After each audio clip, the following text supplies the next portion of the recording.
Whakalo whalahi atu hane he tolo tau walatala tutupu ke lata e mui a whiawhi nei. Whakamua ko e matahala hongo flumaua he tupo la he maame he aho nei, ne whakailoa ai he lilifu palimia ko Sir Toke Tālangi, kua malikisi hake mai he lanu moana ke he lanu ango e tau hata kianga ke he ngangao COVID hongo flumahiva. Hanei e hana whakamatalanga. Whalahi atu mani e whikai. Oi, whala atua o le weke mea ia. E taupa mui tau tolu ka maka e ke whiwhea. E mga pui nei. Pese ni ko e ai ke tāra. Kua manaka tau tolu ke rangana. E rā tae me whikau nei. Ai mana tō ke whakailoa atu. E tau mana nunga tause ke tutupu. Ke rā tae me tau tolu mutu he mga aho nei. Kai mga aho nei mui tua a mau tolu ke tau whakatataha a New Zealand. Sika pereia, ko tuku haka toa e mana ni whakaingoa ko tau alerts a New Zealand ke he yellow. Se behia whakani a te tolu e poki nei. Ka mata mai e poki nei, haka mena ia. Tō whakause tau aonga, ka kāna he nei ia, ko tolu le ko tau se ke horatei e ue pae tapu ki mua, tō whakause e poki nei, tau se anga e horatei e lo tolu. Ko tō tangata ngā hua whakatawhanu, tō whakause wharuara e tolu, e ra nofa tō kaina, e rao, ua whae tapu tō ki sia, o e ngoa, e tau mana ne toi ke tause. Ko lo tolu ni ne tause e tau ngā hua, ne ngā rata ke le wiki e whakatawhanu ki ai, e tau mga hoisi. Ne ko rata ai, e mana tolu ki tau hua, ko te tangata pēne, ki te tangata tā, tau nosi, tau Telecom, PCN, Pihia mo e wharua a matakau fō ki tunga e Hitler, ke ra noparo tolu ke te wiki, i tau koroa i a tau tolu. Ka ka whaare tau e na nopataka ina, tō liriu mai ki ngā hua in about 2 weeks time.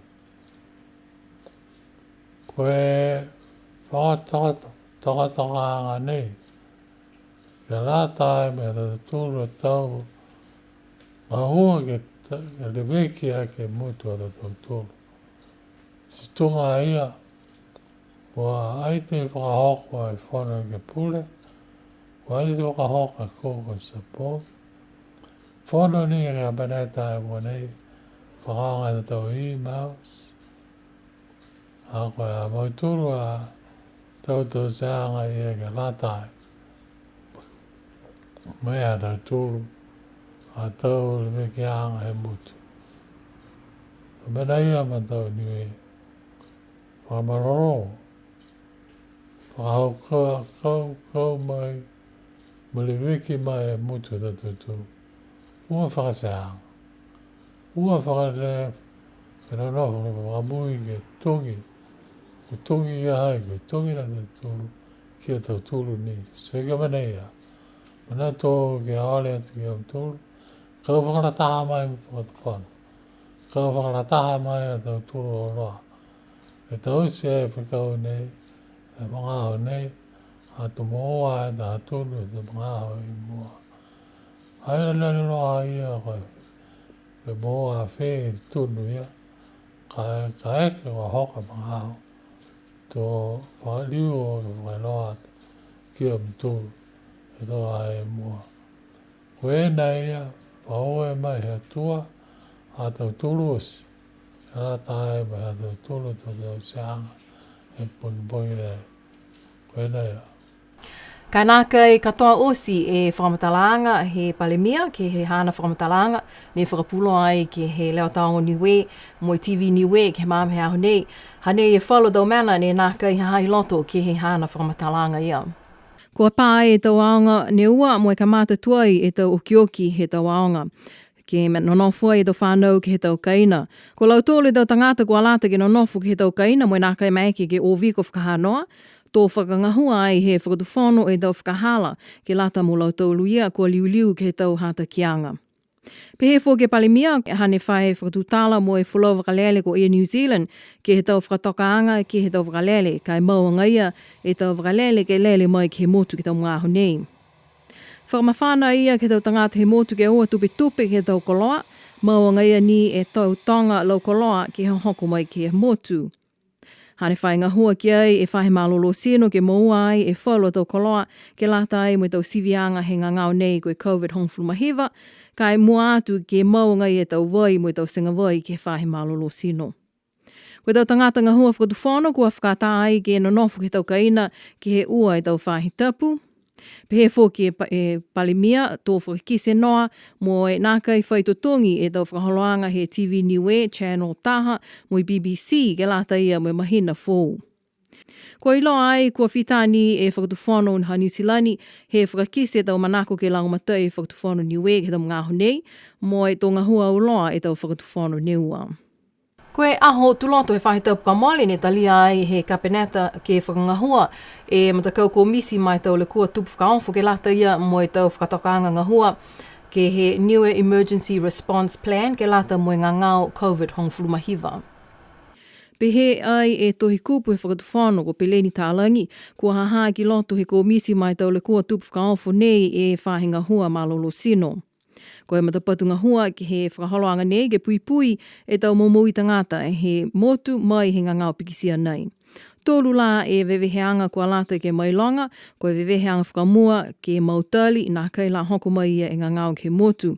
Ko e veveheanga ke ua, ko e tali atu ke mngaho ka hoko mai e ngangau nei ke motu, ko e whaitangata ko haha ia e he ngangau nei. Mo e veveheanga ke tōlu aki ke lata mo e mngaho ka mole e ke lea he ngangau, mo e taunga hua ke liu e motu ke he tuanga whakamua. Koe ko misi nei takitakia he tuhi kupe whakatuwhono. Koe tau pāsese osi kua hoko mai ki he motu he tau whakalele kua nākai maeke ke watu whakahanoa ke he tau matakawi kua hahaia e tau tangata mo e tau toloanga tangata. Koe tau hata ki anga mamafa nei ke kamata whakangahua ai he aho whalaile he whahitapu e kua moli. Pehe e tohi kupe whakatuwhono ko Peleni Tālangi koe maunga ia ni e tau whakalele ke lele mai ki Niue, tūnga he whamahani ka e tō liu ni ke onono kia i he tau mga hui mua. Pehe ia ka whaiwhiwhirianga ke hiki e tau hata ki anga nei, tō whakatūtala whakalaulahi ai mo e tō whakailoa ke tau tangata. Ka koe tau hata ki anga ke lata mo lau tōlu kua mai he tau whakalele ke he motu, ko whitani he whai sivianga ke male whakalele he motu nā ko New Zealand, a tō heke tau pāsese he whakalele ke o mai ki Niue. Koe tau pāsese osi kua hoko mai ki Niue kua lata ke no nofo he tau kaina, po ke tau whali tali whenonga, koe tau puipuianga nei lau ia osi e tau pāsese. Tō haia e tō ofisanga hua mai he whahe malolo sino ke he male whakalele ke e whakamaama ki a lau tōlu e tau hata ki anga nei. Whakatanga ia ni he whakatuwhono e tau tangata mai he motu ko New Zealand ke ngā hua i Niue, tunga e tau tangata ki o mai ki ngā hua e wāfo, mo e whalua tau matanga hua he whakatuwhono. Koe awhulai le whahe tau pukamole ne liliu mai tokalonga he tau whanau whakaako mai he motu ko Fisi mo he motu ko New Zealand. Pehe tohi kupu e whakatuwhono koe tau seanga nei, ne ngā hua whakalahi kia i o whisa ngā hua he motu ko New Zealand mo he motu ko Australia, ke lioa ki mai e tau whanau aonga nei ke motu. Puke ai e whale tolo ka he kalaupu tāfua polosea hea whiawhi tulote whahe tau pui kamale ke tau tangata ngahua pisinisi mo e tau mau koloa he motu. Tokalonga i lau tōlu kua tupe lahi ke he mawhisi he tupuanga he ngangao COVID hongfulu mahiwa nei ke he tau motu he laulangi. Laulahi i lau tōlu ke he whanoanga nei, kua ole atu ke he whakatuwhono ke pā e tau wakalele a ua lele mai ki Niue ke he tau mga honi. Koe whānau nei, ne whakatoka ai he matakau Chamber of Commerce ke maua e tau manatu he tau maukoloa he motu, ke lata ia mo e taha pepa ko tō hia ai ke kumilang matai ke lata me tau pisinisi kua lau ia ai ha koe ngangao COVID hongfulu mahiwa. Koe amana ki anga ke maua ai e tau manatu he tau pisinisi hangau ia ke he tau tupe maua kua nākai hoko sia ai he tau nei ke whakatai atu ke he tau kwa male. Kai kua mahuinga lahi ni he tau manatu whakakisi he tau ke he whanoanga ke ole ke he tau ofisa he whakatu whano ke pā e tau whakalele ke aua lele mai ki Niue. Whakalataha atu e tuhi kupulahi he pataanga he tau whahinga hua mai tau tangata ko Gayleen Tasmania, si pihia fōki e tuhi kupe whakatawhana ko Peleni Tālangi. Pehe Pelesteni he Chamber of Commerce ko se wheti whatiaki a Adriana, ko e la ia fōki e tokalonga pihia e tau whanoanga he tau pisinisi he motu, ko e whakakisianga he mahuinga he mga aho nei ha koe ngā ngāo nei koe COVID hongfuluma hiva. Si pia tau tūlo tau walatala tutupu ke lata e moe a whiawhi nei, kia mawhale a whiawhi, monuine pōno no whaa.